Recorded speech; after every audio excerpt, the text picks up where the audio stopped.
اور بڑی ہی محبت سے پیش آتے۔ ایک مرتبہ ملنے آئے تو کہنے لگے کہ بیٹا مجھے آپ سے ایک کام ہے، کرو گے؟ میں نے عرض کی آپ میرے محسن ہیں، جو حکم کریں گے میں حاضر ہوں۔ کہنے لگے بیٹا میری ایک بھتیجی ہے جس کے ساتھ ہم نے مل کر پہلی مرتبہ پلیٹ فارم پر کھانا کھایا تھا، وہ میرے چھوٹے بھائی تھے، ان کی بیٹی جوان ہو چکی ہے اور آپ بھی ماشاءاللہ جوان ہیں، میں چاہتا ہوں آپ کی شادی اس سے کر دوں، اگر آپ حامی برو تو۔ میں نے جواب دیا آپ کی خوشی ہے میں حاضر ہوں۔ بہرحال انہوں نے سادگی مگر پروقار طریقے سے میرا نکاح پروا دیا۔ نکاح کے دنوں میں مجھے اپنے بہن بھائی بہت یاد آئے اور میں نے اسی دن عہد کیا کہ شادی سے فارغ ہو کر ان سے ملنے ضرور جاؤں گا۔ لہذا نکاح کے چند دن بعد میں نے اپنے محسن سے مشورہ کیا تو انہوں نے کہا بیٹا ضرور جاؤ، لیکن پہلے اکیلے جانا، بیوی کو ساتھ لے کر جانا مناسب نہیں، اور وہاں جا کر سوتیلی ماں سے لڑائی مت کرنا، بلکہ ان سے جا کر معافی مانگنا اور ان کے لیے اور بچوں کے لیے اعلیٰ درجے کے ہدیے لیتے جانا، اور ہدیہ لیتے وقت سنت کی ادائیگی کی نیت کرنا اور سارے رستے درود شریف پڑھتے جانا۔ میرے محسن بہت نیک اور خدا ترس آدمی تھے، میں نے ان کی ہدایت پر عمل کیا اور سارے رستے درود شریف پڑھتا ہوا ٹرین کے ذریعے اپنے گھر کی طرف روانہ ہو گیا۔ جیسے جیسے گھر قریب آ رہا تھا میرا دل بری طرح دھڑک رہا تھا، نظروں میں بہن بھائیوں کے چہرے گھوم رہے تھے۔ عجیب کیفیات میں گھر پہنچا، دروازہ کھٹکھٹایا، چھوٹے بھائی نے پوچھا کون ہے؟ میں نے کہا تیرا بھائی ابراہیم۔ وہ گلے لگ گیا اور دارے مار مار کر رونے لگا۔ اتنے میں سب بہن بھائی اکٹھے ہو گئے، باری باری سب سے ملا سوتیلی ماں جو یہ منظر بڑی حیرت سے کھڑی دیکھ رہی تھی۔ انہوں نے میرے سر پر ہاتھ رکھا اور کہا باہر ہی ملتے رہو گے یا اندر بھی آؤ گے؟ اندر آ جاؤ۔ میں خوشی کے وہ لمحے کیسے بیان کروں؟ اندر جا کر میں نے سب کا سامان نکالا، سب سے پہلے سوتیلی ماں کو ان کا ہدیہ دیا، اس کے بعد ان کے بچوں یعنی سوتیلی بہن بھائیوں کو تحفے دیے۔ میں نے دیکھا کہ خوشی سے میری ماں کی آنکھوں میں آنسو آ گئے۔ اس کے بعد میں نے اپنی بہن اور بھائیوں کو تحفے دیے۔ کئی دن انہیں اپنی داستان سنانے میں گزر گئے۔ تقریباً 2 ماہ بعد میں نے واپسی کا پروگرام بنایا تو سب اداس ہو گئے۔ میرے بہن بھائیوں نے الگ سے مجھے بتایا کہ آپ جیسے حالات چھوڑ کر گئے تھے ویسے ہی ہیں، بلکہ ماں پہلے سے بھی زیادہ ظلم کرتی ہے۔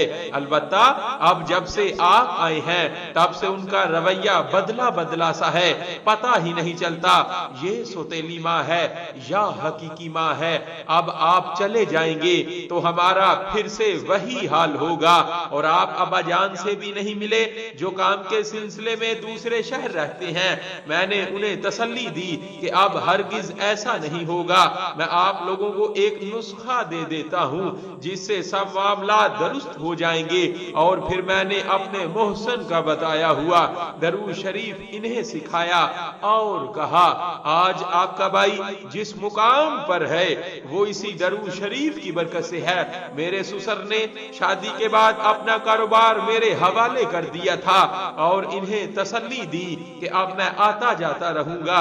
بہرحال انہیں خوب تسلیاں دے کر واپس ہوا۔ اسی دوران حالات نے ایسا پلٹا کھایا کہ ملک تقسیم ہو گیا۔ میرے محسن میرے سسر نے جلدی اپنا کاروبار سمیٹا اور پاکستان جانے کی تیاری کر رہے تھے کہ ہلا پڑ گیا۔ سکھوں ہندوؤں نے انہیں شہید کر دیا۔ ایسی افراتفری مچی کہ جس طرف منہ ہوا اسی طرف چل پڑا۔ میں اپنی بیوی کو لے کر ایک قافلے کے ساتھ بخیر و عافیت پاکستان پہنچ گیا، جہاں آباد ہونے کی ایک الگ داستان ہے۔ بہرحال درود شریف کی برکت سے سب کام آسان ہو گئے۔ کئی سالوں کے بعد حالات سازگار ہوئے تو میں بیوی بچوں کو لے کر اپنے گھر گیا۔ میرے والد گھر پر ہی موجود تھے، بہن بھائی گھر پر نہیں تھے۔ والد صاحب نے پہچانا ہی نہیں۔ سوتیلی ماں نے بتایا کہ یہ اپنا بڑا بیٹا ابراہیم ہے۔ والد صاحب بہت حیران ہوئے اور خوش بھی، پھر پوچھنے لگے یہ عورت کون ہے اور یہ بچے؟ میں نے بتایا کہ یہ عورت آپ کی بہو اور یہ بچے آپ کے پوتے پوتیاں ہیں۔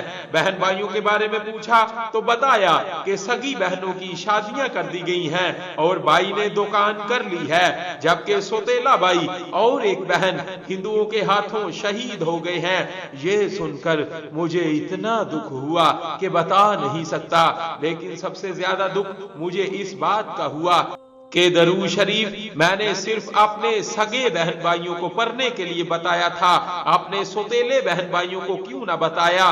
شاید وہ بھی پڑھتے تو ان کی جان بچ جاتی۔ بہرحال اب میرے بہن بھائی وہاں خوش و خرم ہیں، میں یہاں پاکستان میں آباد ہوں، کئی حج کر چکا ہوں، عمرے بھی ادا کیے، اپنا مکان ہے، کاروبار ہے، بیوی بچے ہیں اور بچے بھی شاد و آباد ہیں۔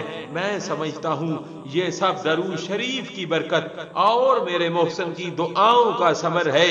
خدا بند کریم انہیں جنت الفردوس میں اعلیٰ ترین مقام عطا فرمائے، آمین ثم آمین۔ صلی اللہ علیہ وآلہ وسلم۔